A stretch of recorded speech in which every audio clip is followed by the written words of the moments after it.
는 좋을 것 같습니다.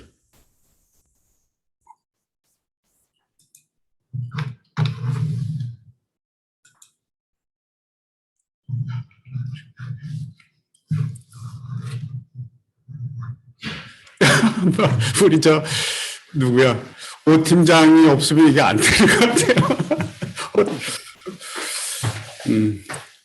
그 오늘 제가 발표할 거는 제가 지금 2021년부터 2021년에 미국 카네기 멜론이라는데 정부 동아제약 그룹에서 돈을 지원을 해가지고 가서 정보 검색 시스템이라는 걸 만들어요. 그 당시에 이제 구글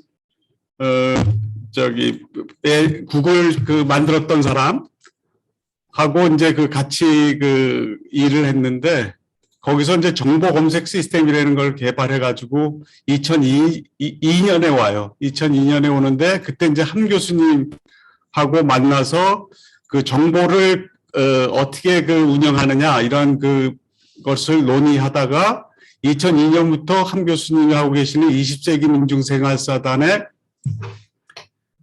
참여를 해서, 그때부터 이제 함 교수님 뭐라 그러나 코가 꿰었다 그러나 그래가지고 지금까지 지금 한 20몇 년을 하고 있습니다.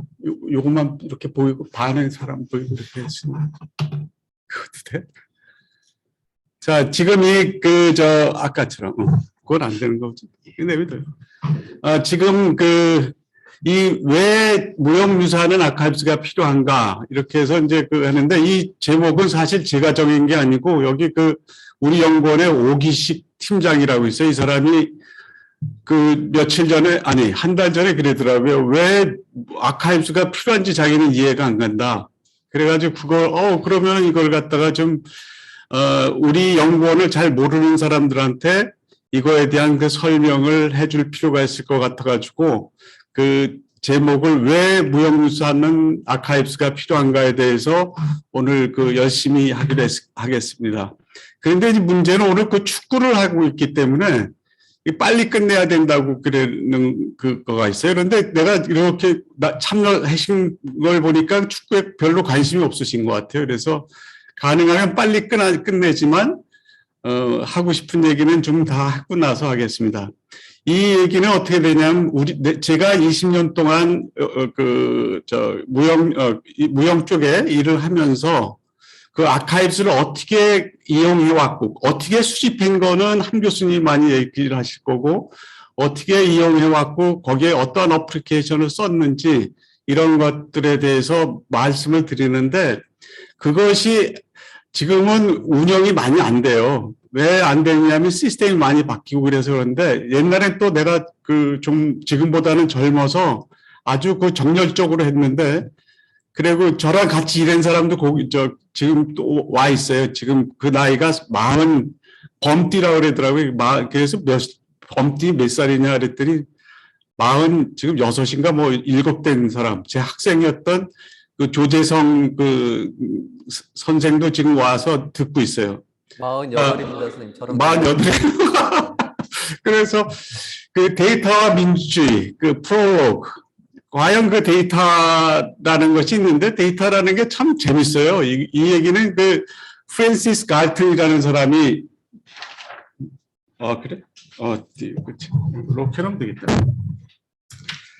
프랜시스 갈튼이라는 사람이 이제 얘기를 할 건데, 이게 지금 20세기의 자원 데이터. 그래서 IBM의 회장이 2014년에 이재용하고 만나서 한 얘기가, 데이터는 20세기 새로운 천연 자원이다. 데이터가 굉장히 중요하다.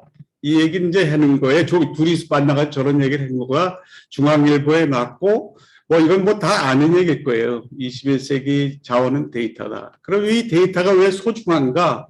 우리는 민중생활사단 혹은 무형유산을 연구하면서 그 데이터를 어떤 식으로 사용해 왔는가? 그거를 말씀을 드리겠습니다. 데이터가 이제 얼마나 중요하고 데이터를 다루는 그것이 민주주의에 민주주의라는 것을 제가 만든 게 아니고 이 프랜시스 갈튼이 그 네이처라는 잡지에 이걸 실는데 거기에 그 민주주의라는 얘기가 나와요. 이거는 그 프랜시스 갈튼이 직접 그 사진을 찍었어요. 저 소를 보고서 787명한테 물어봐요. 이 그 소의 무게가 얼마인가 그랬더니 맞힌 사람은 하나도 없어요. 한 명도 없는데 그 맞힌 사람들의 평균값을 내보니까 정확하게 소의 무게가 나오는 거예요. 그래서 이 사람이 얘기한 거가 이제 wisdom of crowds 해가지고 대중의 지혜 이런 말을 붙여가지고 그 논문을 쓰죠. 이 사람 그 뭐 특별한 논문은 아니죠. 지금 뭐 생각해보면 아무것도 아닌데 이 사람이 다윈하고 사춘지간인가 뭐 그래요. 다윈의 하여튼 피가 서로 공유를 하고 있죠. 똑똑한 사람은 똑똑한 사람인 것 같아요. 근데 그럼 어떻게 되냐? 지금 여기 나와 그 네이처 잡지에 실린 그러한 것을 보면 이게 데이터가 전혀 안 맞는 데이터가 나와요. 근데 이거 평균 내면 그런데 평균 내면 정확한 그 소의 무게가 나오는데 왜 민주주의라고 하느냐? 데이터의 민주주의. 이 중에서 하나라도 빠지면 평균값이 안 나와요. 정확한 값이 안 나온단 말이죠.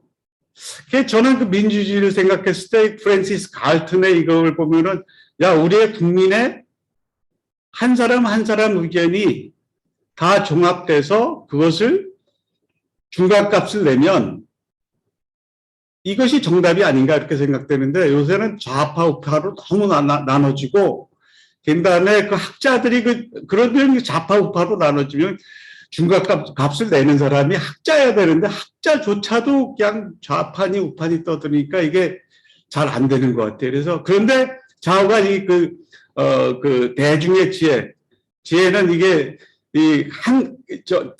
저기서 그 중간값이 멀어진 데이터든 중간값에 가까운 데이터든 동일한 가치로 동일하게 평가받아서 평균값을 냈더니 정확한 값이 나오더라. 이게 중요한 거예요. 그러니까 데이터가 많으면 많을수록 더 정확해지더라. 그래서 데이터가 굉장히 중요하다. 저한테 그 수업을 받은 사람은 이걸 해봤을 거예요. 저한테 수업 받은 사람이 몇 명 되는데 이게 이제 실험을 했어요. 저 학생들한테 똑같이. 저것 중에서 하나만 해서 저 개수를 한번 맞춰봐라. 그래서 그 학생들이 여러 사람한테 물어가지고 그걸 가져왔어요. 병이 하나 있을 때는 잘 못 맞히더라고요, 저거를. 근데 저기서 두 개의 병에 있는 개수를 정해주고 나머지 하나의 병을 갖다 맞춰봐라. 그리고 그걸 갖다가 평균값을 내라. 그랬더니 우리 학생들 지금 들으시는 분들 중에 제 학생이 있을 것 같은데 그 중에 대부분의 사람들이 정확한 값을 해오더라고요. 평균값. 저걸 하나하나 카운트를 안 해도 그 정확한 값을 갖다가 해오더라고요.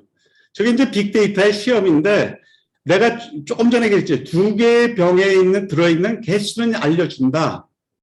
그것이 이제 바로 뭐냐면 전문 용어로는 트레이닝 데이터셋이라고 해요. 우리가 모으는 데이터 중에서 정확한 데이터 값을 표현할 수 있는 것을 트레이닝 데이터셋이라고 하고 나머지 모르는 데이터 이렇게 물어본 걸 갖다가 우리가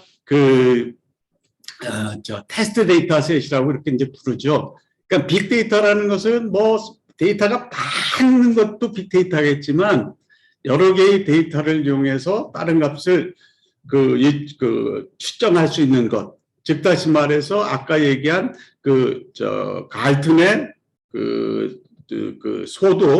소의 무게도 저 빅데이터의 하나겠죠. 그래서 그때는 프랜시스 갈튼은 저거를 crowds of wisdom이라 그랬는데 요새는 딴 말로 해서 artificial collective intelligence 집단 지성이라 그랬죠. 여러 사람의 머리다 이렇게 이제 바꾸게 됩니다. 자, 그래서 이 데이터가 얼마나 중요한지 새로운 데이터, 지금 가지고 있는 데이터로 나머지 다른 데이터, 우리가 모르는 데이터를 예측할 수 있는 이러한 것이 있어서 지금은 이 데이터를 구하는데 뭐 엄청난 여러 군데 각 시마다 요새는 뭐 진안, 전국적으로 아마 이 데이터를 모으는 사업이 점점 더 활발히 진행이 되고 있는 것 같아요. 자, 아까 말씀드렸듯이 저는 한 20년 동안 한 교수님이 데이터를 모으고 그거를 이용하는 그러한 프로세싱을 해왔는데, 과연 그럼 그래서 우리가 이치피디아라는 시스템을 만들었는데, 이치피디아에서는 과연 그런 데이터를 어떻게 사용했는지 한번 말씀을 드리겠습니다. 이치피디아의 전체적인 구조는 이렇게 돼요. 사람에 대한 인포메이션, 무형유산을 하는 사람에 대한 인포메이션, 그 다음에 무형유산의 자료, 단체, 행사 내용 이런 게 있어요. 사람은 장인, 학자, 전문가 이런 데이터를 모으고 있고, 자료는 이야기, 아카이브스, 기타 등등 해서 이러한 구조로 데이터를 저희가 지금 모으고 관리하고 있습니다. 자, 모양은 이렇게 돼 있고요. 그러한 모습이 첫 번째 있는 것, 전통 매듭이라는데, 여기는 ICH 인벤토리, 이야기를 중심으로 해서 모아고 있고, 중간값은 아카이브스, 그러니까 멀티미디어 데이터를 중심으로 해서 모으고 있고, 세 번째 거는 이제 공문서 자료를 이렇게 모으고 있어요. 그래서 세 종류의 데이터를 모으는데, 이것이 서로 연관관계가 있어서 전통 매듭에 대한 것을 찾으면 전통 매듭에 대한 이야기와 거기에 해당하는 멀티미디어 자료가 이렇게 다 상호 연결돼서 나타나는 이런 것을 여러분들이 들어오시면 볼 수 있습니다. 아래 엄청나게 많은 기능이 있는데 그것은 자세히 안 하겠습니다. 그럼 이치피디아에 대한 관심도는 어떠냐? 지금 이치피디아에 대해서 논문이 나온 거예요. 저희가 쓴 게 아니고 외국 사람이 Republic Korea 이치피디아 위키 이런 식으로 해가지고 지네가 조사를 해서 이렇게 쓴 논문이에요. 이러한 논문도 나왔고, 두 번째 논문, 같은 사람이 두 번째 논문을 썼고, 그 다음에 저도 논문을 해외에다가 써냈고, 이거는 이치캡에서 이제 썼고, 국내 논문, 기타 등등해서 이치피디아에 대한 논문이 그래도 꽤 돼요. 다 합치면은. 네. 그렇게 해서 이제 논문도 나왔고, 그 다음에 활용을 어떻게 되냐. 실질적으로 이 그림은 한 10년 전에 제가 만들어 놓은 건데, 이 중간에 이치피디아 아카이브 시스템을 통해서 이것을 이용해서 검색하는 것, 통계 자료, 기타 등등 이러한 것을 쭉 했어요. 이 중에 몇 가지를 제가 오늘 소개해 드릴까 합니다. 네. 자, 첫 번째는 이제 이것의 가장 중요한 게 검색이겠죠. 어떠한 자료가 있을 때 검색하는 거. 평양이 여기 있으니 이렇게 머니. 이거는 지금 약간 소리가 큰데 지금 저 옆에 나오시는 분이 윤택민 선생이에요. 윤택민 선생이 나이가 젊었을 때죠. 지금 한 20년 전이니까 그때 그 자료를 아직까지 저희가 이제 보관하고 있고, 이렇게 이건 이제 서치 결과 저러한 것이 이제 동영상으로 해서 이제 바로 해서 이것과 관련된 자료가 이렇게 쭉 나온 이런 걸 보여주고 있고요. 그 다음에 이제 요거는 데이터를 어떻게 가져왔으면 어떻게 분석을 했느냐.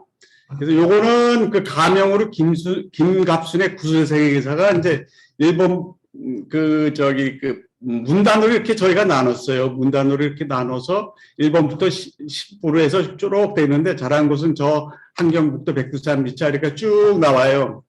이런 것을 저희는 이제 이걸 어떻게 했냐면 데이터 분석을 통해서 여기서 우리가 찾아지는 것이 의미 분류를 해서 고향은 어디냐, 자랐던 곳은 저 한경북도 백두산 밑차 이렇게 이제 여기서 찾아내는 거죠.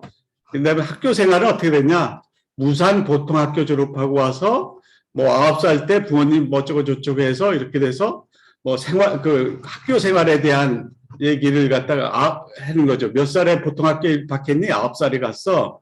이걸 갖다가 우리가 데이터를 분석해서 의미 분류를 해봤어요. 가족 관계는 어떻게 되느냐? 그럼 저런 데이터가 있을 때 그 가족에 대해서 내 언니가 있었고 어쩌고 저쩌고 나오고 친구 관계 이런 것을 쭉 분리하는 이러한 프로세싱을 저희가 했던 기억이 납니다. 꽤 오래 전이죠. 또 하나는 저희가 가지고 있는 데이터를 이용해서 저희가 개인 생애사를 갖다 주로 했는데, 이건 숙명여대에서 시민 참여를 한 거예요. 그래서 숙명여대에서 한번 발표를 해서 한국사가 도대체 한국사 연표를 이렇게 줬고, 그다음에 그 개인 생애사, 우리가 놔왔던 개인 생애사들의 정보, 그 횟수에 따라서 줬고, 그다음에 여기서 그 숙명여대 학생들이 하는 것은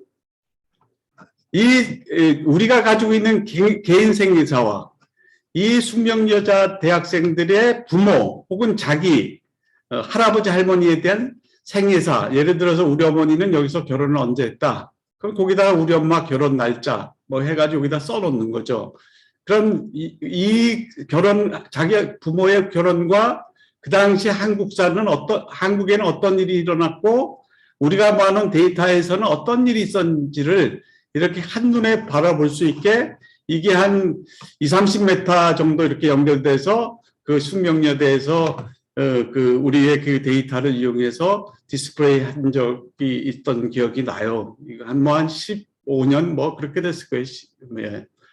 또 하나는 뭐냐면은 우리가 가지고 있는 데이터를 이용해서 개인 생활을 이용해서 심재원 뭐 여기다 이제 사람 이름을 집어넣어요. 내를 뭐 알고 싶은데 부모님 사진. 만약에 그 내 부모님이 우리가 많은 데이터 속에 있다면 그 사람에 대해서 이 사람이 1925년에는 뭐를 했는지, 뭐 27년에는 뭐를 했는지, 이게 이제 쭉 자동적으로 이렇게 찾아주는 것을 갖다 했어요. 그러면 그때 한국사는 어떤 일이 있었는지, 세계사에서는 어떤 일이 있었는지, 이것이 이제 나타나는 이러한 그 프로그램을 우리가 개발을 했어요. 개발을 했는데, 지금은 이게 돌아가지 않고 있어요. 왜냐하면 이게 프레시라는 걸로 개발했는데 더 이상 프레시를 서포트를 안 해요. 그래서 개발을 해서 잘 돌아가고 있다.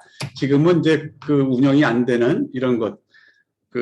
지금 다시 한번 해라면 이런 거가 돈이 있으면 다시 해보고 싶어요. 네. 두 번째는 이거는 요거 뭐 똑같은 개인사, 요거는 한국사 중심으로 해서 우리가 이제 연표를 만들어서 개인 생애사, 이거는 개인 생애사가 아까는 한 개인 중심으로 있다면 이건 한 개인이 아니라 여러 사람을 갖다가 개인 생애사를 갖다가 적어 놓는 이러한 연표 분류도 저희가 이제 개발을 했고요. 그다음에 요거는 뭐냐면은 그 당시에는 핸드폰이 지도가 표시가 안 됐어요. GPS가 안 돼 있어가지고, 실제 이거, HP에서 나오는, 디스플레이를 갖다가 사서, 이게 그렇게 그때 당시 한 100만 원 주고 샀던 것 같아요. 100 몇십만 원.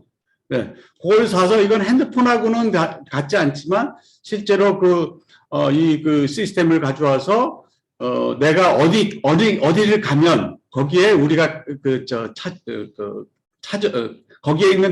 거기서 수집한 데이터가 무엇이 있는지 그거하고 우리가 이거 전시했던 작품인데 전시했던 작품에 가면 요게 뭐냐면 RFID였는데 RFID하고 통신을 해서 이 작품이 어느 지역에서 찾아졌는지 그다음에 그 내용이 뭔지 이런 것을 우리가 개발을 했던 것이 지금 생각이 나요.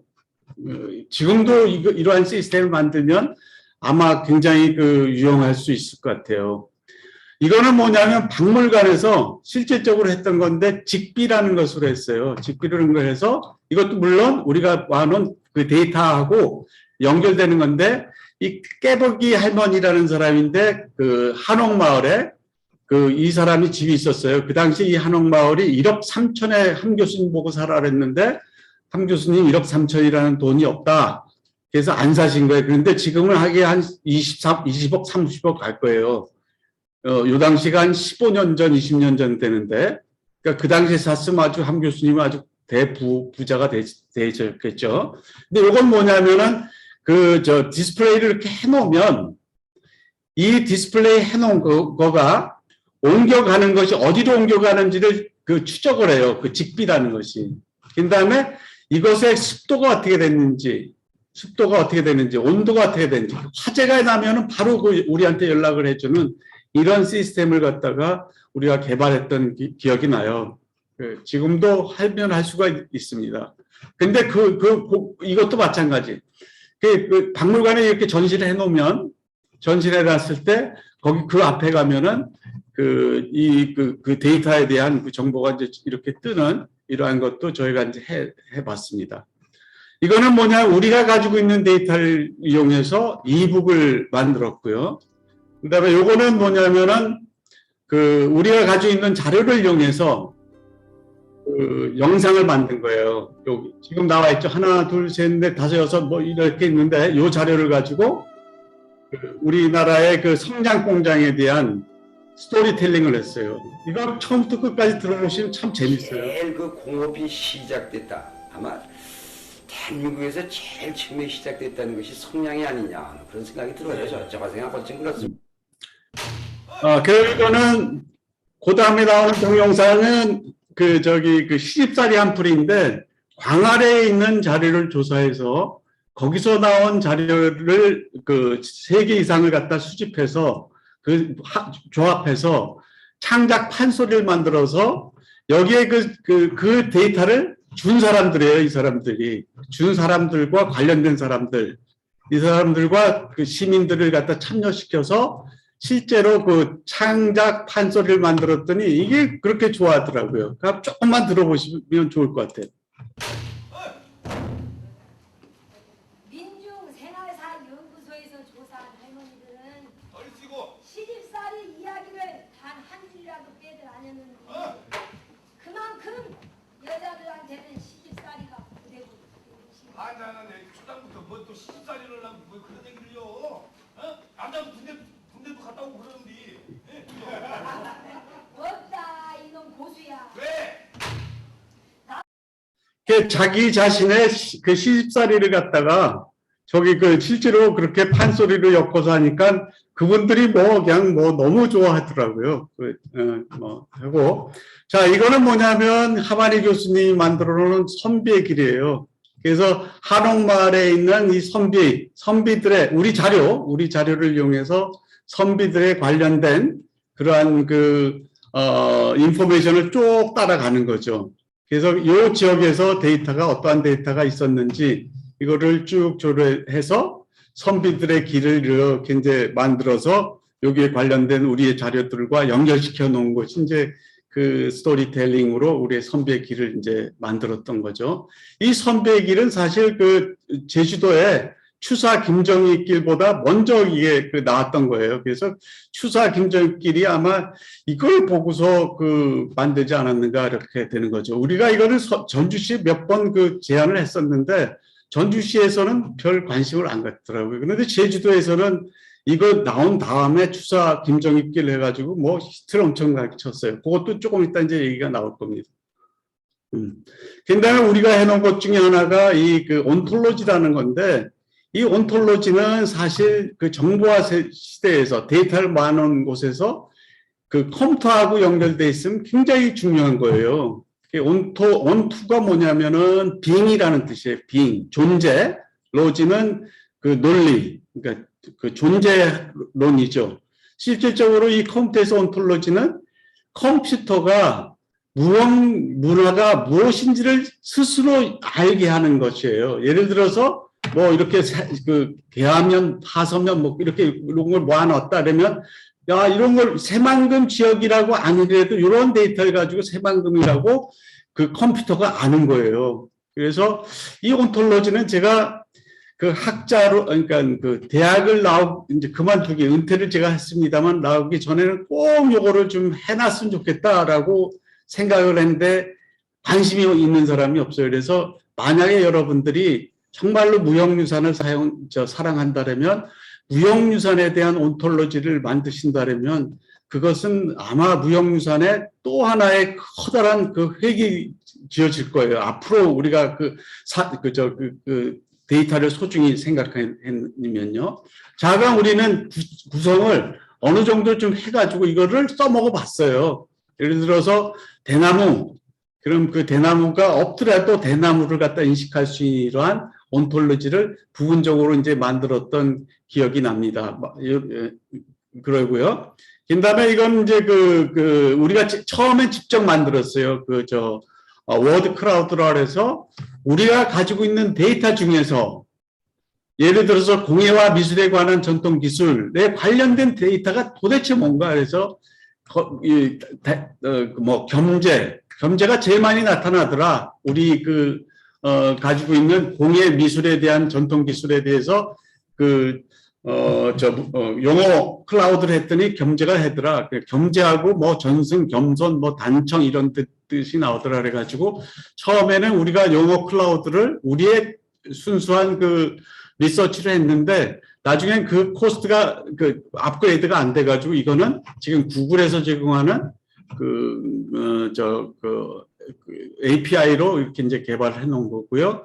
요거는 어떠한 단어를 집어넣으면 이 단어가 연도별로 얼마나 유명하게 잘 썼는가. 이거는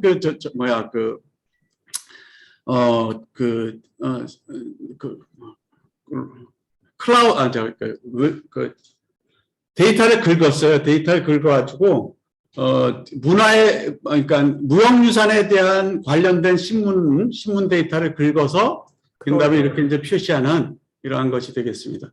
그 다음에 또 하나는 뭐냐면, 우리가 무형유산에 대한 칼렌더를 운영을 했었어요.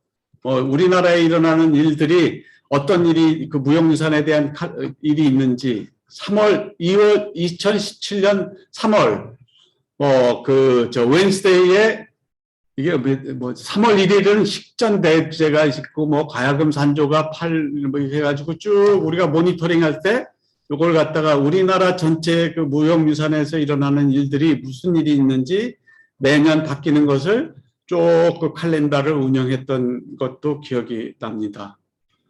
이거는 뭐냐면은 저희들 데이터를 이용해서 하만희 교수님이 갯벌 문화 지도를 해서 SCI에 이게 수록한 것. 그래서 해양 쪽에 한 건데, 실질적으로 여기 있는 것은 위키피디아에서 찾아진 갯벌에 대한 내용을 그대로 담고 있어요. 그래서 이렇게 논문으로도 쉽게 쓸 수 있다는 것, 이런 것도 참조되는 거고. 또 요거는 뭐냐면은 이것도 스토리텔링이 되는데, 문화 지도죠. 그래서 스토리텔링으로 해서, 미얀마 쪽에 해당하는 무형유산에 대한 데이터를 가지고 스토리텔링을 만들어서 이 지도에다가 표시하는 이런 것도 저희가 이제 했었습니다. 네. 요거는 이제 제가 한번 이렇게 연구해 보십사 하고서 했는데, 제가 놀이라는 것이 우리가 많이 있어요. 그래서 놀이 플러스 전북, 놀이 플러스 전남에서 찾았더니, 놀이가 전북에서 찾아진 놀이하고 전남에서 찾아진 놀이가 좀 틀리더라고요. 그래서, 이거 지역별로 놀이 문화도 한번 연구해 보는 게 어떤가. 놀이뿐만 아니고 딴 것도 있겠죠. 그런 것도 학자들이 우리 위키피디아를 통해서 얼마든지 연구하고 문화를 서로 비교해보는 이런 것도 상당히 가치가 있을 것 같아서 이것도 한 10년 전에 제가 자꾸 얘기를 했어요. 그런데 말을 듣는 사람들이 많지는 않더라고요. 자, 이거 그렇게 해서 이제 많이 지금 얘기했고요. 요거는 제가 최근에 전북대학교 인문사회연구소가 거기서 고지도가 있다 그래서 고지도하고 우리 거하고 어떻게 좀 연결 좀 해보자 그래서 그때 이제 발표한 내용인데, 그걸 한번 아주 너무 재밌는 얘기가 너무 많아요. 우리가 모은 거하고 이렇게 해서. 이거 정읍을 이렇게 이제 제가 이렇게 뽑아왔는데, 이 정읍 고지도예요.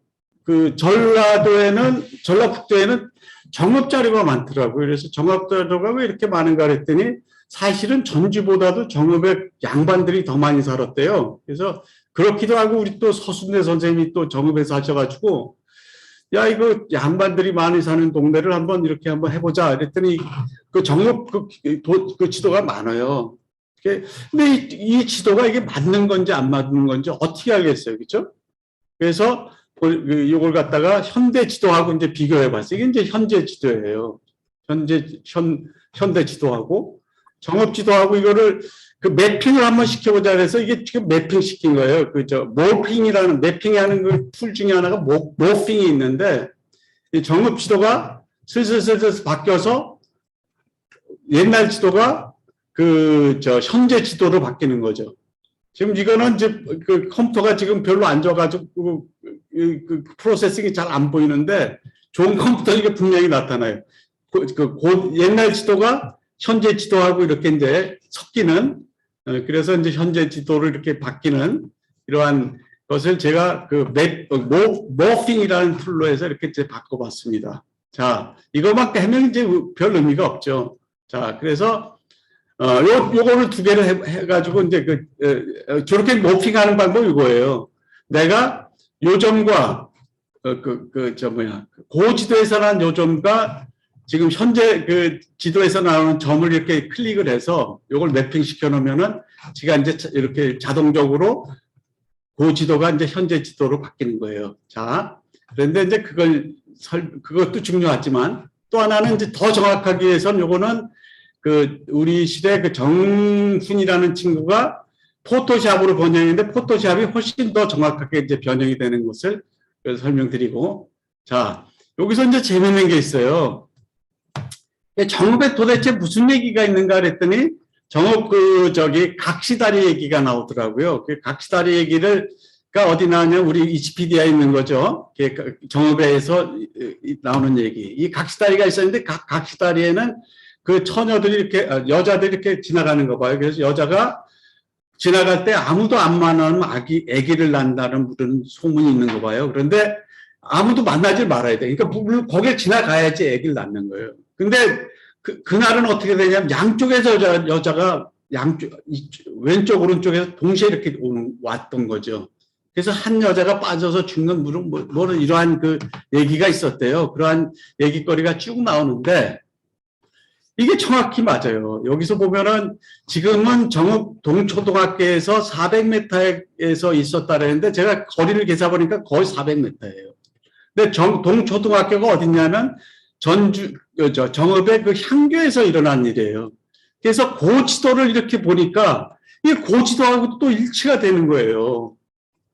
야, 그러니까 우리가 이 옛날 얘기를 들으면서 현재 지도를 가지고 얘기도 할 수 있지만 옛날 고지도를 이용해서도 이런 얘기를 할 수 있겠구나. 그러니까 옛날 고지도를 통해서도 얘기할 수가 있고, 현재 지도를 통해서도 얘기할 수가 있고, 이게 너무나 재밌지 않으세요? 그러니까 얘기와 지도를 통해서 그거가 일어나는 거죠. 그래서 이게 참 재밌어서 이걸 한번 발표한 적이 있습니다. 또 하나는 뭐냐면 우리가 아까 선배길을 얘기를 했는데 사실은 제주도는 주사 유배길을 해가지고 이 지도가 수없이 많아요. 이건 이란, 4세기 길, 음식점을 통해서 나오는 거, 수없이 많아서 이 사람들은 이 주사 유배길 하나 해가지고 돈을 억수로 벌었대요. 그때는 자료까지 썼는데 지금은 이제 자료가 다 날라갔는데. 그래서 박물관 위주로 만든 지도, 음식점 위주로 만든 지도, 이야기를 만든 지도 수도 없이 많아요. 자, 이거는 또 하나는 뭐냐면 과연 이러한 추사 얘기가 있는데 그럼 이 추사길이 제주도에만 있느냐? 그래서 제가 찾았더니 우리 위키피디아에 보니까 호남 이 전라북도에도 있더라고요. 정읍 근처에 구암사라고 있는데 여기에 추사하고 이러한 내용이 나와 있는 것도 또 우리가 발견을 했어요. 그래서 이런 걸 고지도하고 또 연결해서 우리가 이렇게 다 생각을 하면은 그것도 재밌는 얘기거리가 되겠구나. 그래서 제가 몇 달 전에 이제 얘기를 했어요. 요것이 이제 시간이 많이 지나간 것 같아가지고 위키피디아 얘기는 이제 여기까지 하는 거고요. 그 다음에 과연 그러면 이걸 갖다가 우리가 있는데 지금까지는 그냥 보여주는 얘기고 앞으로 이걸 갖다가 우리가 어떻게 이용할 것인가를 제가 계속 생각했어요. 그래서 위키피디아, 그러니까 아카이브스와 데이터 과학, 요새는 데이터 사이언스라 해가지고 아까 얘기했는데 그게 딴 거 아니에요. 아까 프랜시스 갈튼이 얘기한 거 그게 바로 데이터 과학이에요. 대중들의 지혜를 갖다 얘기하는 거죠. 제가 왜 뭐들을 했냐면 사실 우리와 같은 위키피디아의 데이터를 우리처럼 많이 모아놓은 데는 아직 세상엔 없어요. 우리가 현재 20년 동안 모아하고 있기 때문에 아직은 최고예요. 그런데 아직 안 올린 데이터도 많죠. 아직 그러니까 그거가 좀 다 완성이 됐으면 이제 얘기를 바라는 거죠. 자, 그래서 우리의 그 데이터 위키피디아가 요 그림은 뭐냐면 프레톰인데 워드 ICH 프레톰이 되면 어떻겠느냐 이래서 이 그림을 그려놓은 거고, 자, 그 프레톰이라는 게 도대체 뭐냐? 요거는 이제 남의 걸 빌려왔는데, 요건 제가 이제 그걸 바꿔놓은 거예요. ICH 프레톰 해가지고, 프레톰이라는 거는 import ICH 데이터, ICH 무형유산의 데이터를 가져오는 것, 그다음에 무형유산의 데이터를 찾는 것, 그다음에 무형유산의 데이터를 나눠주는 것, 이러한 것이 이제 그 ICH 프레톰이 되는데, 우리 위키피디아를 통해서 이 프레톰이 점점 완성되기를 이제 바라는 거죠. 네. 자, 그래서 그러면 이 데이터를 가지고 뭐를 하고 싶으냐?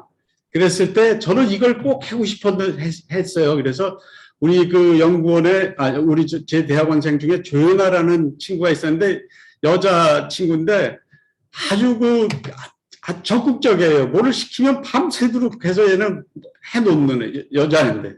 근데 얘의 꿈이 뭐냐면 스튜어디스예요. 근데 결국 스튜어디스 안 하고 지금 대기업의 연구원으로 들어갔는데, 얘는 아주 뭐를 시키면 그렇게 끝까지 하더라고요. 근데 이건 뭐냐면 우리가 가지고 있는 데이터를 이용해서 그 데이터를 시대별로 분류를 해서 그 분류된 것을 다시 또 분류를 해서 요 주제가 어떤 식으로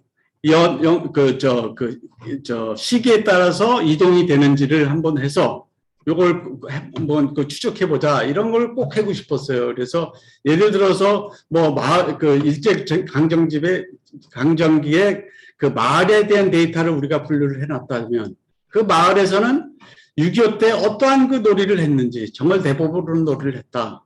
그 다음에 산업화 시기 때는 그럼 그걸 갖다가 정월 대보름과 같은 것을 무엇을 했느냐.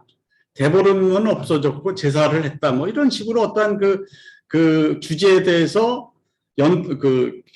기간별로 이렇게 추적해 나가는 이러한 것을 좀 꼭 해보고 싶었는데, 이것은 이제 누가 관심 있는 사람이 들어오면은 우리 데이터를 가지고 이렇게 해봤으면 좋을 것 같아요. 두 번째는 뭐냐면은, 이거는 지금 전북대학교 의대 선생들하고 전북대학교 의대 선생이 주관이 돼서 전국에 있는 정신과 선생님들과 제가 같이 프로젝트를 냈던 거예요. 냈는데 떨어졌어요. 그래서 떨어졌는데, 이 얘기는 뭐냐면, 정신질환에 있는 사람들이 그 사람들의 얘기를 갖다 종합해서 그 사람들이 어떠한 일을 해야지, 어떠한 농작물을 재배를 해야지 치료가 되는지, 이거를 연구하는 거예요. 그래서 농어촌공사하고 같이 냈는데 이게 지금 잘 안 됐지만은, 요걸 제가 왜 보여주냐면은, 저는 요걸 갖다 생각한 게 뭐냐면은, 사회적 갈등 해소거든요. 그러니까 우리가 가지고 있는 사회 문제들을 갖다가 이용해서, 아까 얘기했죠. 병 세 개를 갖다 얘기했죠. 두 개는 학습용 데이터고 하나는 테스트용이라고.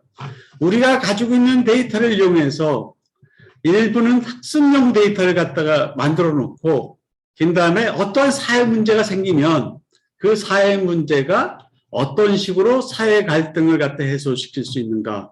요거를 꼭 하고 싶었어요.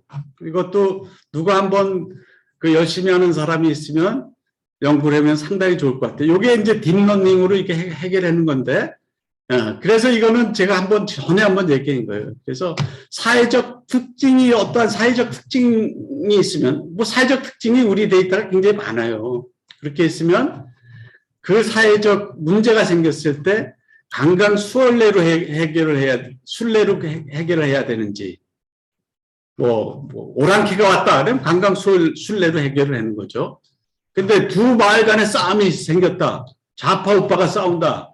저는 한번 그랬으면 좋겠어요. 좌파 우파가 생긴다 그러면은 우리 무형유산에 해당하는 사람들은 나는 좌파다 우파다 이렇게 얘기하지 말고 야 그러면 우리가 이걸 해결해 줄게. 그래가지고 줄다리가 우리가 여기서 보니까 두 이념이 다른 곳에서 두 마을 상리 항리 주로 제가 조사해 보니까 줄다리기는 마을 대 마을로 하더라고요. 상리 하리에서 주로 많이 하더라고요. 상리 하리. 그럼 두 군데 우리 귀지시 같은 줄다리기를 한번 해보자. 그래서 이기는 사람한테 그걸 대주자. 뭐 이런 식의 제안도 하면은 얼마나 좋을까. 그래서 그 놀이를 갖다 보니까 그 놀이가 굉장히 많더라고요. 강강술래, 뭐 격구, 뭐 윷놀이도 이게 사회적 놀이 같아요. 가족 간에 뭐 줄타기 뭐 하여튼 굉장히 많아요. 우리나라 놀이에. 그러한 것을 사회적 문제를 해결하는 방법 혹은 가족끼리 싸움을 해결하는 방법 혹은 두 개인이 해결하는 방법을 이 놀이라든가 뭐 다른 방법으로 해결하는 방법을 빅데이터를 해서 한번 해결해 보자. 중간값을 찾아보자는 거죠. 그 중간값이 도대체 뭔가를 찾는 것을 해보자라는 것이 저의 소원이었습니다.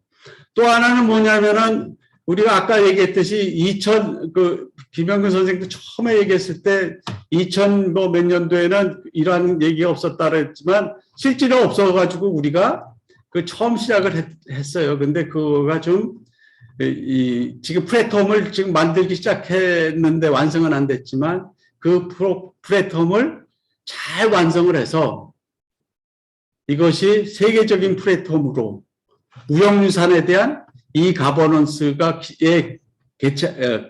기초가 되는 이러한 것으로 좀 만들어지기를 바랍니다.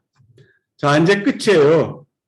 지금 시간이 어떻게 됐는지 잘 모르겠는데 왜 우리는 무형유산 아카이빙을 해야 하나? 무형유산 살리기를 넘어요. 무형유산이 막 다 죽어간단 말이죠. 뭐 잊혀지고 막 그래. 근데 그거를 넘어서 우리가 해야 할 것을 결론적으로 말씀드리고 끝나는 걸로 하겠습니다. 자, 이게 다 아실 거예요. 그렇죠? 판전이라는 글이에요. 근데 이게 지금 이거가 그 현판이에요. 뭐냐면 그 봉헌사의 그 창고에 있었던 건데 어떤 사람이 이걸 갖다가 보니까 이게 글을 너무 못 써가지고 버리려고 밖에다 내놨어요. 밖에 이게 못 썼잖아요, 진짜로. 못 써가지고 밖에다가 내놓으려고 내놨더니 어떤 사람이 보니까 이게 아무래도 옆에 이제 뭐 글자가 써 있어요. 그래서 이게 아무래도 이게 그런 것 같지 않아요. 그래서 조사해 보니까 추사 김정희가 바로 죽기 일주일 전에, 3일 전에, 어떤 데는 뭐 3일 전이라 그러고 어떤 데는 일주일 전이라 그랬는데 그 썼던 것이 틀림없는 거예요. 그래서 야, 이건 추사 글씨라는 것을 그래서 다루는 거죠. 추사의 김정희 글씨.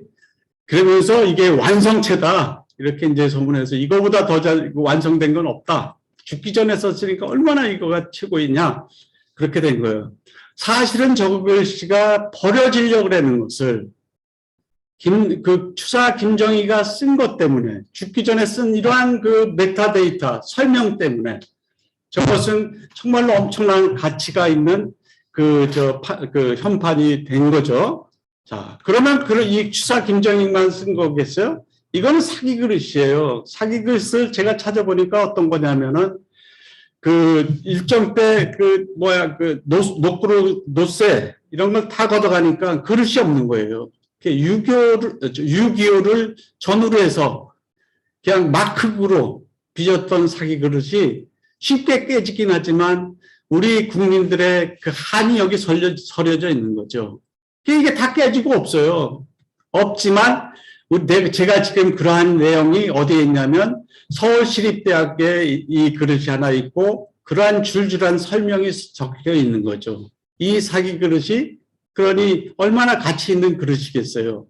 지금 이 사기 그릇이 된 것은 이 사기 그릇에 대한 그 기록이 남아 있어서 우리가 또 그 굉장히 소중한 가치가 이루어지는 거죠. 자, 결론입니다. 얼마나 그 무형유산의 아카이빙이 소중한가. 문화는 한 사회 또는 집단에 나타나는 것이다. 이건 뭐 다 아시는 거예요. 이 정의는 유네스코가 2002년에 한 거고 이 문화라는 것은 나 혹은 사회에서 주변에 일어나는 모든 것이 문화예요. 공부, 뭐 기타 등등 종교, 우리가 가지고 있는 것. 자, 그런데 지금까지 들은 것 중에서 우리가 그 기록을 갖다가 얘기를 했어요. 문화 아카이브스. 문화 아카이브스는 그 대상의 가치를 엄청나게 높인다. 예를 들어서 사기 그릇, 판전, 쓴 것, 개인 생애사, 나의 정말 그 시집살이 같은 그러한 그 엄청난 시집살이가 정말 그지같이 시집살이 했지만 그것에 대한 아카이브스를 했을 경우에 그 얘기는 또 다른 그 사람들한테 행복을 주는 혹은 그 시집살이를 갖다가 폭발함으로 해서 또 다른 예술을 만나는 이러한 것이 얼마나 그 가치를 높이겠어요. 한 사람의 가치를. 개인생애사, 연표, 온톨로지, 고지도 등을 통해서 문화 아카이브스는 그 대상의 문화의 가치를 상당히 높인다. 세 번째는 뭐냐, 문화 아카이브스가 예술가 만나면 우리를 아름답게 하고 우리의 가슴을 설레게 한다. 시집살이 창작 판소리를 갖다가 내가 들었을 땐 정말 좀 신기하더라고요. 야, 어떻게 그 시집살이가 저렇게 창작 판소리로 해서 아름답게 들리고 사람들을 웃기게 만드는가. 그 다음에 성냥의 불꽃 같은 역사, 성냥 공장에 다니는 사람들이 얼마나 많이 힘든 사람도 있을 거란 말이죠. 그러나 제일 먼저 앞에 나온 사람 얘기는 뭐라 그랬냐면 그 성냥 공장이 우리나라 최초의 공장이었단 말이죠. 그 역사를 갖다가 알 수 있었던 그러한 그 내용들의 스토리, 이런 것들은 참 우리를 아름답게 하고 설레게 하는 것 같아요. 뭐 저 혼자 느끼는 건지 몰라도. 또한 문화 아카이브스는 과거와 현재를 측정하고 미래를 설계한다. 아까 얘기했듯이 그 딥러닝을 이용하면은 앞으로의 세상은 어떻게 변할 것인지 이것도 우리가 예측할 수가 있어요. 그 다음에 시대 추적, 과거, 현재 비교, 이러한 것들이 이제 일어나는 거죠.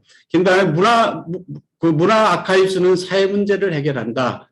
아까 얘기한 줄다리기, 뭐 강강술래를 제가 찾아보니까 오랑캐를 이렇게 묵지려고 오지못 뭐 이렇게 하려고 뭐 강강술래를 했다 그러더라고요. 그다음에 별신굿이라는 것도 찾아보니까 어떤 마을에서 일어나는 것을 이렇게 우리가 없애려고 이러는 것들 같더라고요. 이런 것이 있단 말이죠. 그래서 전체적으로 결론적으로 하면 오직 우리를 갖다가 행복하게 할 수 있는 것, 높은 문화의 힘은 우리 모두를 행복하게 한다. 제가 그래서 백범의 문화관을 보면 이분이 여의도 비행기장에 내려가지고 처음에 기자들이 물어봤어요. 당신은 우리나라가 어떤 나라가 되길 원하느냐? 그랬더니 나는 싸움하는 나라가 싫다. 대신에 나는 우리나라가 세계에서 가장 아름다운 나라가 되기를 원한다. 오직 한없이 갖고 싶은 것은 높은 문화의 힘이다. 문화의 힘은 우리 자신을 행복되게 하고 나가서 남에게 행복을 주기 때문이다. 그래서 우리의 그 문화 아카이브스가 정말로 그 문화 아카이브스를 발전시켜서 높은 문화의 힘을 갖다가 내길 바라고, 또 우리가 우리 자신만 행복하게 할 뿐만 아니라 남에게 행복을 주는 이러한 역할을 하는 촉매제가 되기를 원합니다. 자, 마지막으로 이거는 제가 찍은 거예요. 피렌체에 가서 찍은 건데 저기 앞에 보이는 게 두모아 성당이에요. 저 두모아 성당을 때문에 문해 부흥이 일어나요. 문해 부흥이 일어나가지고 일어나는데 우리들이 지금 하고 있는 일, 무형유산에 대한 일, 그 일을 통해서 우리나라 전 세계가 행복해지는 이러한 기회가 됐으면 좋겠습니다. 제가 지금 늙어가지고 이제 목소리 떨리고 막 이래가지고 제대로 강의가 됐는지 모르겠어요. 더 여기 하나하나가 다 논문이 되는 테마고 소중한 거예요. 그런데 충분히 전달됐는지는 잘 모르지만 더 많은 뭐 질문이 있거나 혹은 같이 연구를 하고 싶거나 그러시면은 저를 찾아오시면은 얼마든지 도와드리겠습니다. 감사합니다. 네, 박수철 선생님의 좋은 발제 감사드립니다.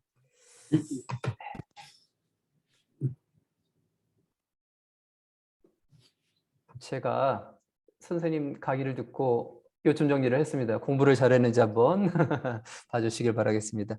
총 4가지의 카테고리입니다. 첫 번째, 왜 무형문화재에 대한 아카이브가 필요한가? 이것은 집단지성의 힘이 있기 때문이다라고 하면서 그 소를 가지고 실험한 예를 들었습니다. 집단지성이라고 하는 것은 이제 뭐 저대로 카피라이팅을 해보면 지식품앗이 뭐 지식 두뇌가 되겠죠.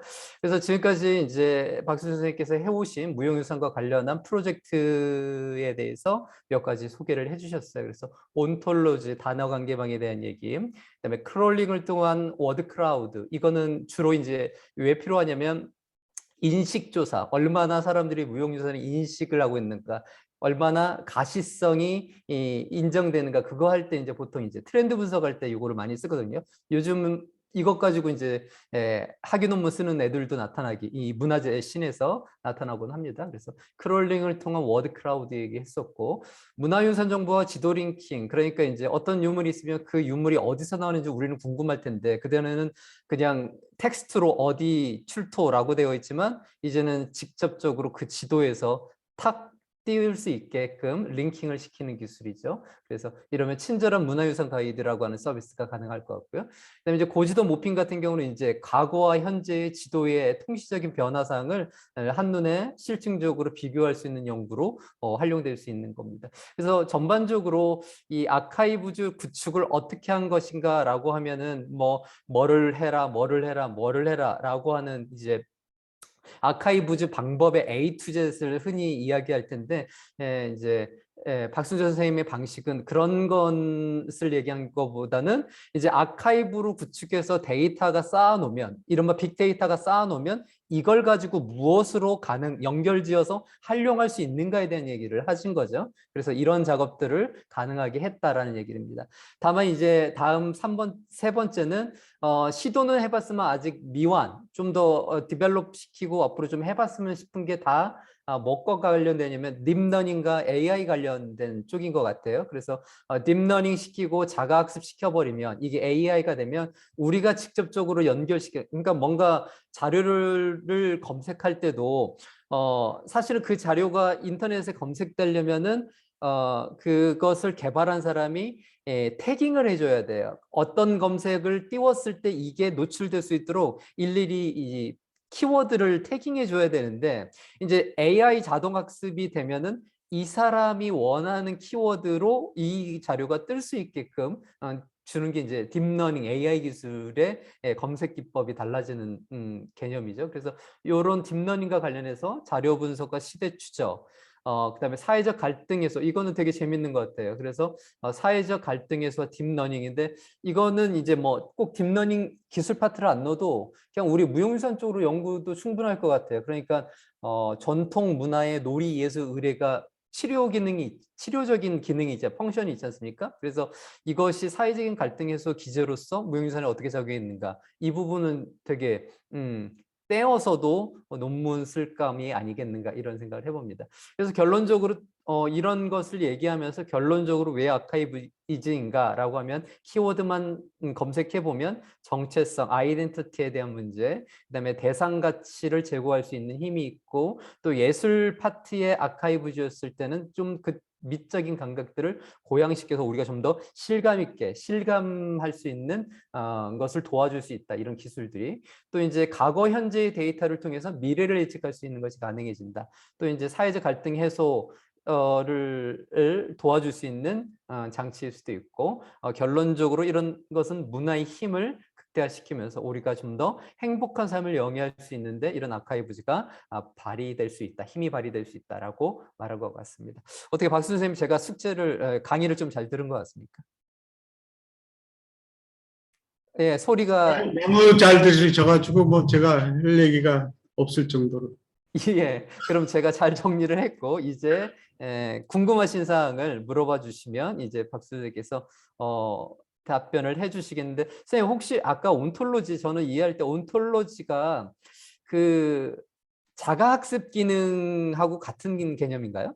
아니에요. 그 온톨로지는 아까 말씀드렸듯이 빙 티어리, 존재론이라는 건데, 그러니까 어떠한 예를 들면은 컴퓨터다. 그러면 컴퓨터를 인식할 수 있도록 만드는 워드 네트워크이죠.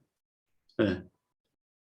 그래서 그거는 굉장히 중요해요. 그래서 한번 누가 그걸 연구하시면 좋을 것 같아요. 인문 쪽에서.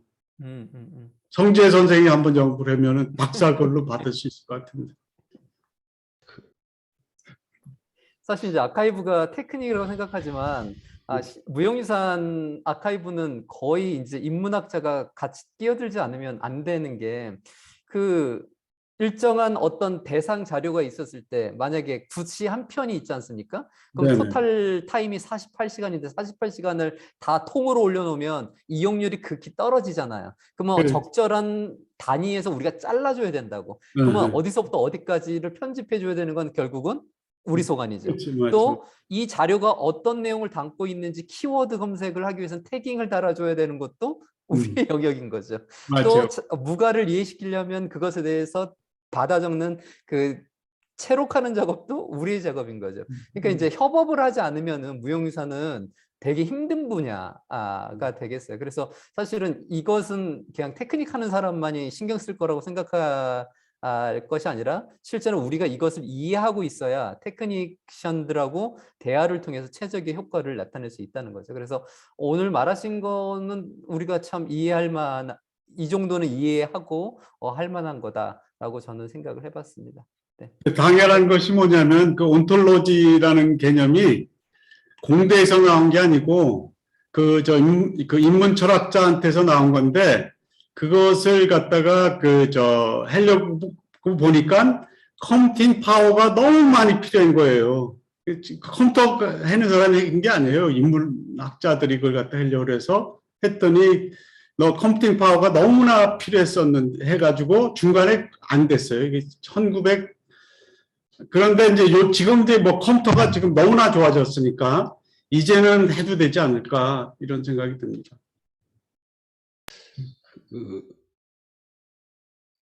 예, 교수님. 네. 그럼 그 온톨로지를 네. 그럼 관계망 정도로 이해를 해도 되는 건가요?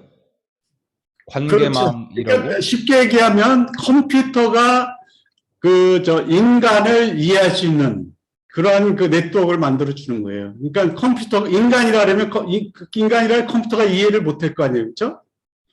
인간 이렇게 써놓으면 그게 인간인지 뭔지 컴퓨터가 어떻게 알아요, 그렇죠? 모른단 말이죠. 그것을 인문학자들이 인간과 관계되어 있는 단어하고 연결시켜 줌으로 해서 컴퓨터가 인간을 이해할 수 있도록 만드는 거면 아주 정확한 답이 될 것 같아요.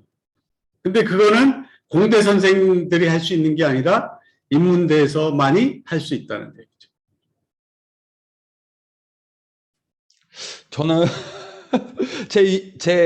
제가 이제 계속 질문 겸 제 생각 저도 말씀드려도 될까요, 교수님? 네네. 저 개인적으로는 정리를 해보자면은, 어떻게 보면은 아카이브즈라는 뜻은 사전적 뜻은 이제 기록 보관소인데 거기다가 저희가 디지털이라는 단어를 붙이잖아요. 저는 이제 개인적으로 그걸 그렇게 생각합니다. 크게 보면 확장성과 보관성이라고 저는 표현을 하고 싶고요.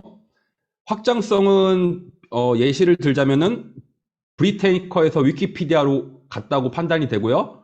그리고 보관성이라는 측면에서는 활자의 발명과 비견할 수 있지 않나, 이렇게 생각이 들어요. 그래서 그 확장성의 일면으로 봤을 때 교수님께서 많은 예시를 들어줬듯이 누군가는 분석으로 활용을 하고 누군가는 스토리텔링으로 활용을 하고, 상대적으로 우리나라가 이제 어떻게 보면은 아직도 많이 부족하지만 그나마 아카이브즈가 좀 잘 돼 있기 때문에 최근에 이제 K컬처라는 그런 트렌드 자체를 만들 수 있지 않았나, 개인적으로는 그렇게 생각을 하고 있습니다. 그리고 이제 아까 교수님께서 말씀하시기 전에 이제 김영구 선생님께서 처음에 말씀을 하셨죠. 원천 소스를 보존하고 발굴하는데 더 많은 코스트가 소요가 되는데 우리나라 정책적으로는 시스템 쪽에 더 많은 코스트를 지불하는 것 같다. 이제 그런 의미에서 저도 한편으로는 그 교수님께서도 여러 번 말씀하셨지만 인문학자 분들과 이제 IT 테크니션 간의 이 밸런스적인 측면과 상호 이해도 상당히 중요한 것 같아요. 그래서 저희 쪽에서도 인문학을 이해하는 부분도 필요한 것 같고, 그리고 반대로 인문학자 분들한테도 저희 테크니션에 대한 이해도가 어느 정도 따라줘야 될 것 같아요. 그래야지 더 많은 발전이 개인적으로 있을 거라고 생각을 하고 있습니다. 그래가지고 혹시 이제 교수님께서는 어떻게 보면 이제 이렇게 문화 쪽 관련된 일을 그래도 공학자시지만 공학 박사시지만 20년 가까이 해오셨으면서 조금 저희가 이제 저도 공대 출신이다 보니까 제가 어떻게 좀 더 스터디를 해야지 인문학을 더 쉽게 이해를 할 수 있는지 혹은 그런 부분에 대해서 좀 어드바이스를 주셨으면 감사하겠습니다. 어드바이저라고 말할 수는 없지만은 저는 이렇게 생각해요. 그러니까 우리나라가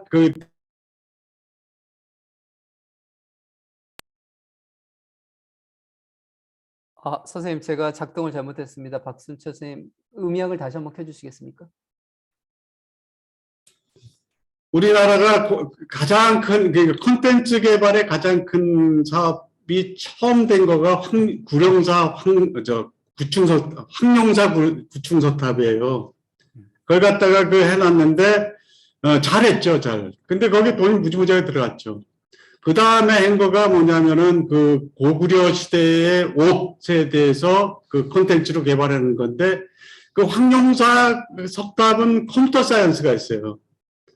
그 다음에 뭐 그 하나니까 그거는 그럴듯해요. 근데 고구려의 옷에 대한 부조도 누가 했냐면 컴퓨터 사이언스가 있어요.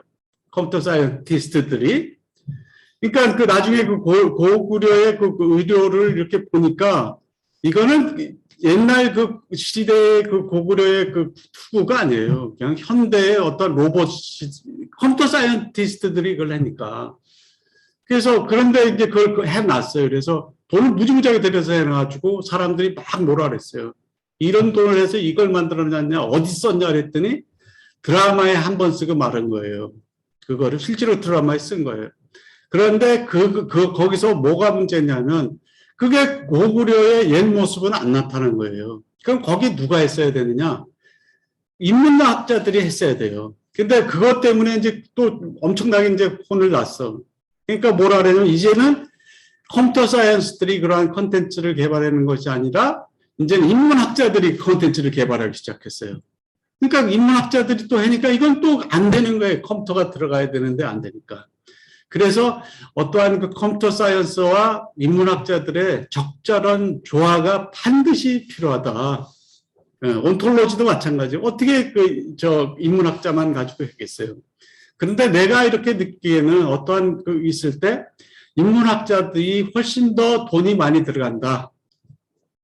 그러니까 컴퓨터 하면은 컴퓨터의 기술적인 대로만 막 퍼붓고, 인문학자가 하면 컴퓨터는 하나도 안 쓰고, 그 인문학자로서 그냥 컴퓨터를 어떻게 그러지 말고, 해야지 되는데, 그럼 뭐가 문제냐? 컴퓨터 하는 사람은 인문학에 대해서 너무 몰라. 인문학은 또 컴퓨터에 대해서 너무 몰라. 그러니까 이게 화합이 안 되는 거예요. 어느 날 같이 이렇게 만나면, 이거는 화합이 안 돼요. 야, 우리가 과제가 있으니까 지금부터 요 땅에서 컴퓨터 해는 사람 들어오고 뭐 인문 해는 사람 들어와. 절대로 승리할 수가 없어요. 그럼 어떻게 해야 되느냐? 꾸준히 컴퓨터 해는 사람이 인문대에 대해서 많이 알아야 되고, 인문하는 사람도 역시 컴퓨터에 대해서 늘 관심을 가지고 있어서 그 사람이 지금 얘기한 이러한 과제들을 행하지 않으면 안 된다는 거예요. 그런 면으로 보면 이제 함 교수님, 저는 이제 함 교수님 굉장히 운이 좋아서 함 교수님 만났고, 함 교수님도 운이 있으셔가지고 저를 만나서 20년 동안 이렇게 해오는 거죠. 이건 정말 어떻게 보면 서로 간의 행운이에요. 왜 내가 행운이라 그랬냐면, 내가 이 컴퓨터를 갖다 수십 년 전공해서 그것이 사용을 한 번도 못하고 그냥 내가 저 세상으로 가. 이거보다 불행한 얘기가 어떻겠어요. 그러나 나는 그래도 함 교수님을 만나서 우리가 위키피디아라는 것을 만들어 놓고 우리 후배들에게도 그것이 계속 연결시켜진다면 그거보다 더 행복한 일이 어디 있겠어요. 그래서 나는 참 행운스럽고 내가 오늘 이렇게 발표하는 것은 여러분들이 반드시 잘 이용해서 과거는 우리가 이렇게까지 했다. 그런데 너네는 이것도 못했냐 이렇게 하는 얘기예요. 김영근 선생한테 내가 그 얘기를 하는 거지. 과거에 10년 전에 이런 걸 했는데 너네는 지금 해놓은 게 뭐냐 이렇게 이제 욕한 듯이 하는 거죠. 됐습니까 말이? 대답이? 뭐 딴 질문 있으시면 내가 뭐 대충 왜 축구 때문에 그냥 빨리 끝내 뭐 50몇 장 한다 그래가지고 오 팀장이 막 뭐라 그랬더라고요. 그래서 대충 했는데 한 페이지 하나가 다 논문 한 편씩 다 나왔던 거고 나올 만한 것들이에요. 아까 뭐 마을 이야기 이런 거 다 논문으로 다 나왔던 거예요. 그러니까 PPT 하나하나가 다 한 페이지가 다 논문 하나씩 나왔던 거라고 생각하시면 돼요. 아, 교수님, 제가 그 축구 때문에 말씀드린 게 아니라요. 저는 이렇게 교수님과 이렇게 편하게 디스커션 할 수 있는 그 시간을 더 많이 갖고 싶어서, 예, 그 말씀을 드렸습니다. 예, 혹시 오해하실까봐, 예. 오해하고 있죠. 또 질문 있으시면 하시면은 제가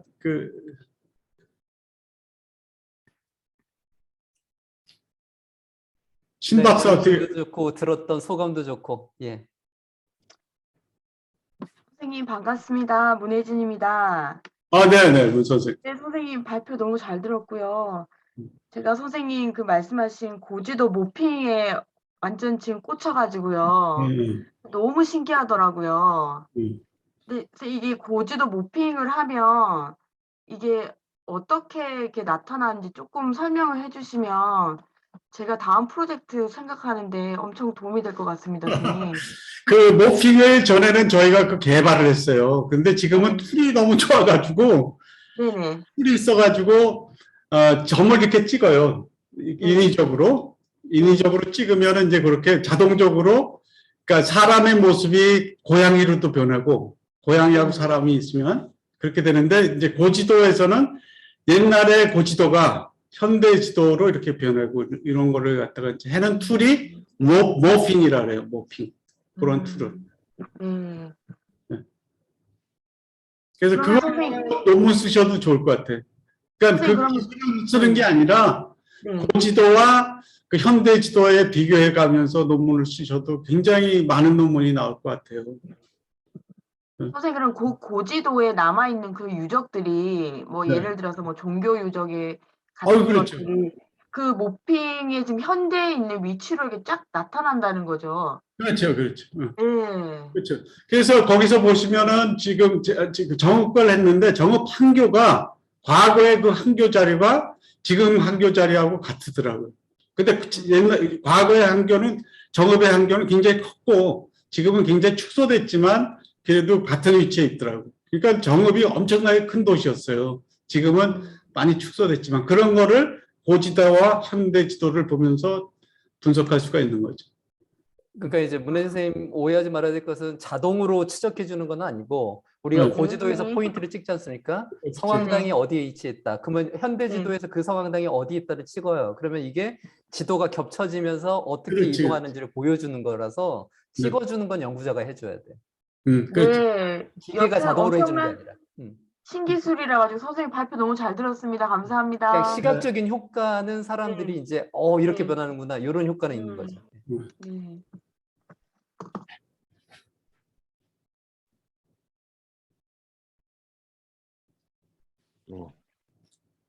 네, 윤동환 선생님. 네네.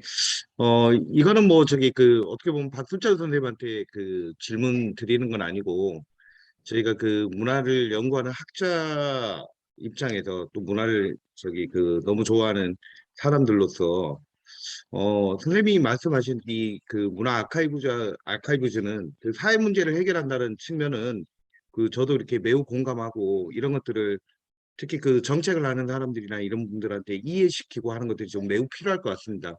그 문화가 이렇게 이만큼 이렇게 중요하고 한데 그 문제는 그거를 이제 그 정책을 하거나 아니면 이 문화와 관련돼서 관련해서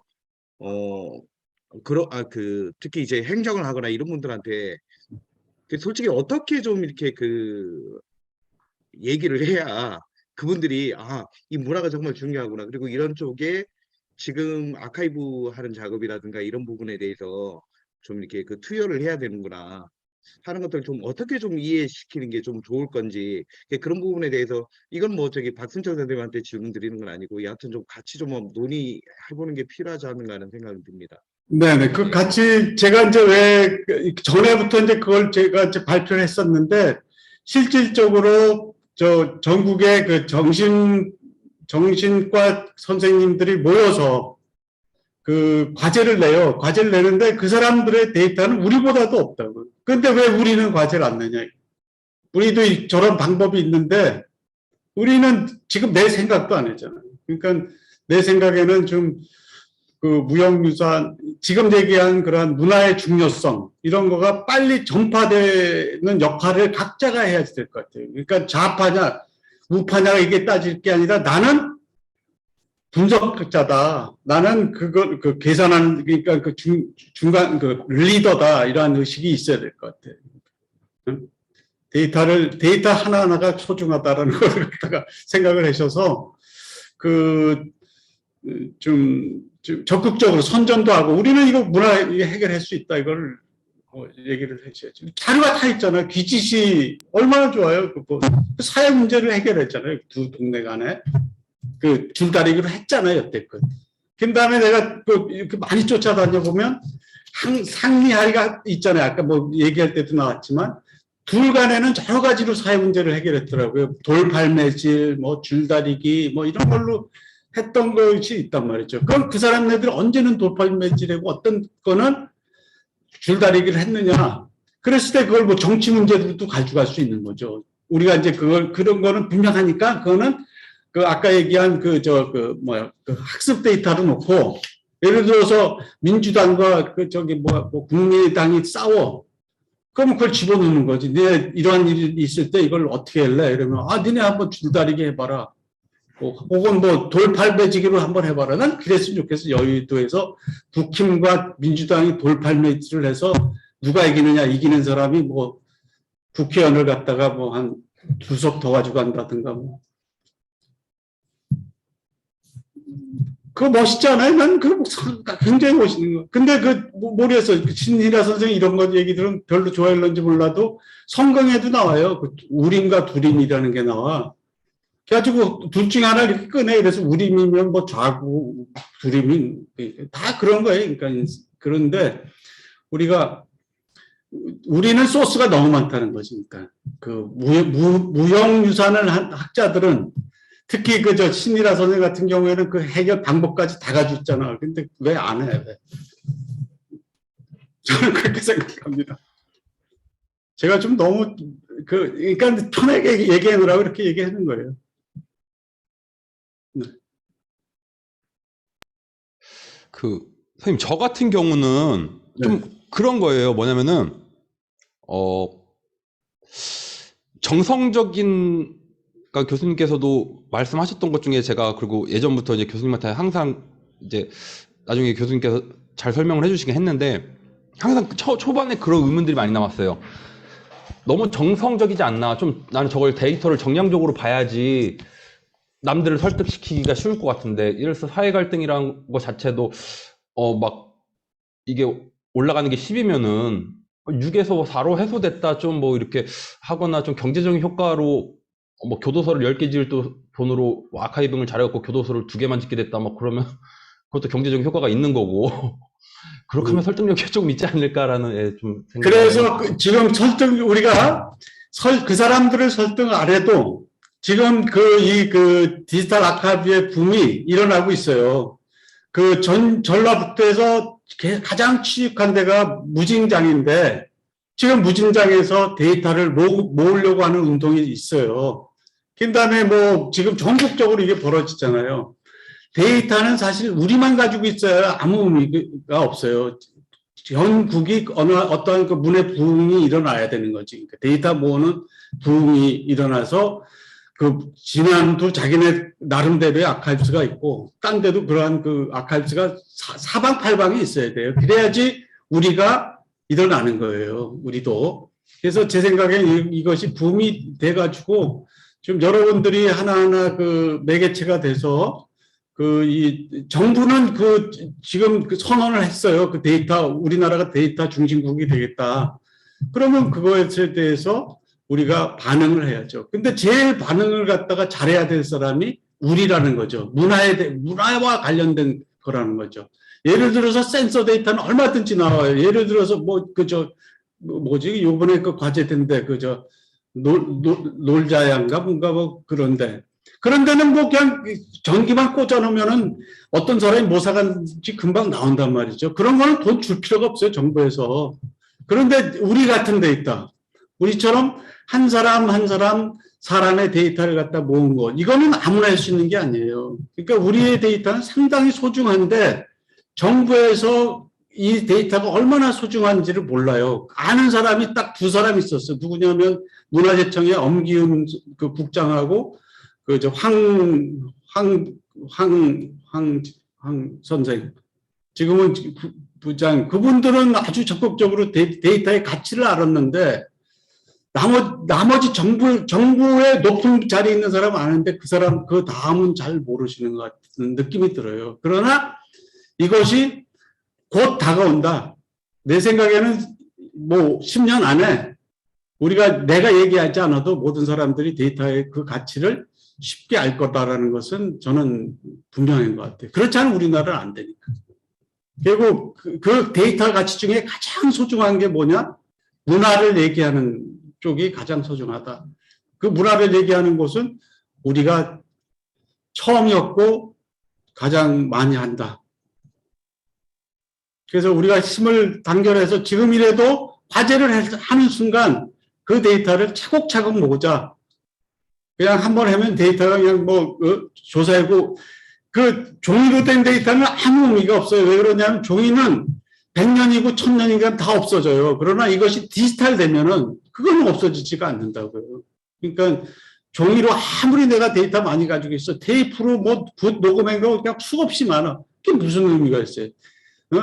테이프로 가지고 있는 데이터야 한 100년 지나면 다 없어지지. 그러니까 빨리 디지털라이즈해서 PDI에 올리자.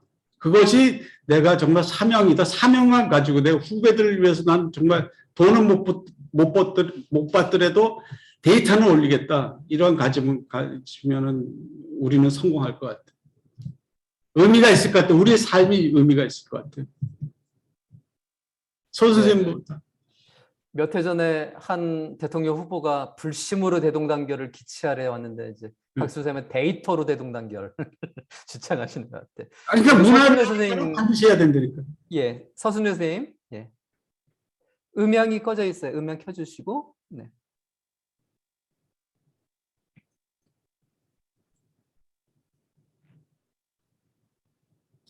황건순 선생 지금 국장 되셨나? 들리시나요? 예, 네네. 들립니다. 네, 교수님 강의 잘 들었고요. 제가 손들기를 안 하려고 했는데 정음 이야기를 해서 제가 또 이렇게 손을 들었습니다. 그 정읍에 지금 그 동초등학교라고 있는데 거기에 네. 판교하고 예, 맞아요. 각시다리가 있어요. 그런데 제가 정읍에 대해서 공부를 많이 못했는데 오히려 박순철 교수님께서 그 정읍의 역사를 저보다 제가 지금 몇십 년 살았던 사람인데도 박 교수님께서 훨씬 정읍의 역사에 대해서 공부를 많이 하신 것 같아요. 그래서 거기 각시다리 있는데 거기를 광교라고 하거든요. 근데 이제 거기는 그 막걸리집이 광교집이라는 데가 유명한 데가 있어요. 그래서 그냥 그런 정도의 인식이었는데 오히려 공대 IT 교수님한테 저 인문학 공부하는 사람이 오늘 좀 더 많이 배운 것 같습니다. 그리고 한 가지 저희가 작년에 지난 식문화부터 라이프스타일 조사를 했었을 때도 교수님께서 굉장히 이런 데이터들은 중요한 자료라고 말씀하셨었어요. 근데도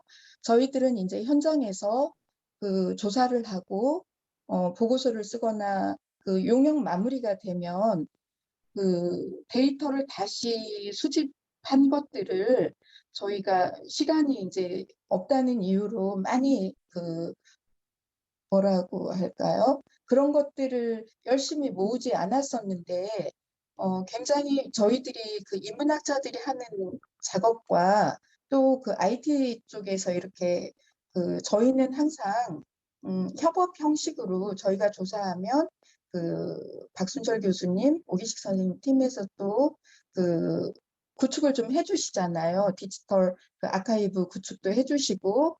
근데 그런 것들이 저희는 쉽게 항상 옆에 계시니까 이런 작업들이 굉장히 그냥 쉽게 되는 거라고 생각을 했는데, 만약에 제가 저희 무형문화연구원에 근무를 하지 않고 이렇게 아카이브 구축을 하거나 굉장히 이제 시대적으로 아카이브 센터 빅데이터를 모으고 하는 기관들이 많이 생기고 있는데, 그런 역할들을 옆에서 계속 꾸준히 오랫동안 해주셨는데, 그러한 역할이나 그런 기능들이 굉장히 중요하다는 것을 또 오늘 다시 한번 교수님 강의 듣고 알게 됐습니다. 그리고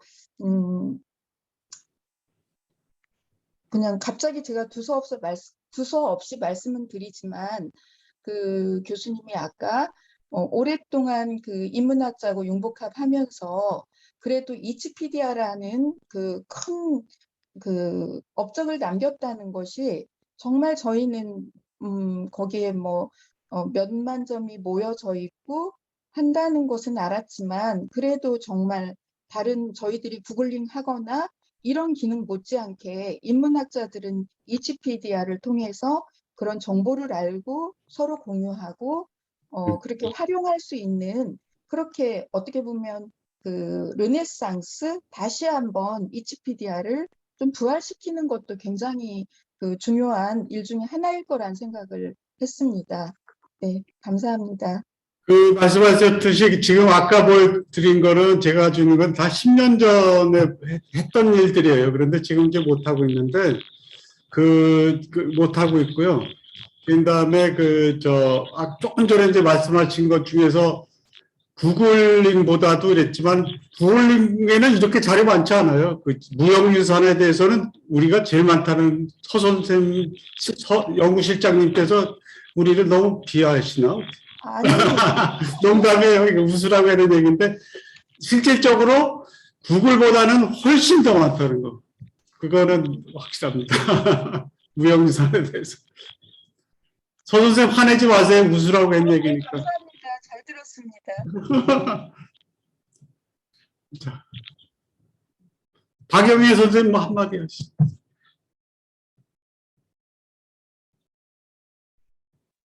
네. 네, 안녕하세요. 네. 저는 춤을 추는 사람이고요. 네. 네, 그래서 오늘 김영근 선생님의 초대로 이 줌 스터디에 참여를 하게 됐고요. 그 자료의 데이터화에 대해서, 네, 중요성을 오늘 교수님 덕분에 알게 된 것 같습니다. 더 네. 인문학도 융복합 관련한 지식에 네. 관련해서도 더 알아가고 공부하겠습니다. 감사합니다. 그 춤에 대한 얘기도 좀 많이 올려주세요. 네. 성지혜 선생, 내가 이렇게 보이는 분이 성지혜 선생하고 딴 분, 신이라 선생 보이는데 안.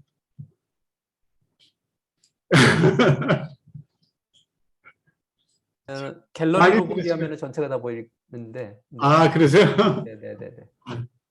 질문 없으시면은 하여튼에 우리가 다 같이 무형유산에 대해서 최선을 다하는 보람인 해서 정말로 문화만이 높은 문화만이, 그러니까 거지 같은 문화가 정말 시집살이 얘기들은 말도 못해요. 그러나 그 시집살이의 문화가 아카이브스를 통해서 정말로 우리의 삶에 희극도 주고 눈물도 주고 그다음에 기쁨도 주는 이러한 것이 우리가 하는 일이거든요. 그러한 기록들이 만약에 시집살이 했던 사람만 그것이 그렇게 한 그 사람이 그대로 죽었다라면 그 사람은 불행뿐이 없잖아요. 그래서 우리의 역할을 갖다가 정말로 그 그지 같은 문화를 우리가 높은 문화로 만드는 역할은 오직 우리다. 그것이 우리를 행복하게 하고 상대를 행복하게 한다. 이걸로 결론을 잡겠습니다. 감사합니다. 네, 감사합니다. 아카이브가 이제 버전 1이라고 하면은 자료, 아날로그의 자료를 디지털라이징하고 그것을 은행, 아카이브, 도서관에 맞게 체계적으로 구축을 해서 검색이 용이하도록 하는 것이 이제 버전 1이라고 한다면, 현재 아까 말씀하신 박순철 선생님의 말씀은 버전 2 작업, 구축된 다음에 무엇을 할 것인가에 대한 얘기를 했고, 이제 버전 3, AI와 딥러닝을 통해서 무엇으로 나아갈까까지 나온 것 같아요. 그래서 우리가 버전 3의 작업에 대해서 디벨로핑하는 게 우리 또 이제 과제라고 생각을 합니다. 네, 이번 발표를 맡아주신 박수 선생님 감사하고요. 다음 4월에는 이제 20대의 젊은 스타트업 기업 AR을 가지고 한국의 설화를 가지고 AR로 만드는 기업이에요. 그래서 애니메이션 같은 거를 AR 도서로 하는 젊은 작가, 스타트업 기업의 대표를 모시고 하려고 하겠습니다. 그래서 다음 달에도 참여 많이 부탁드리고요.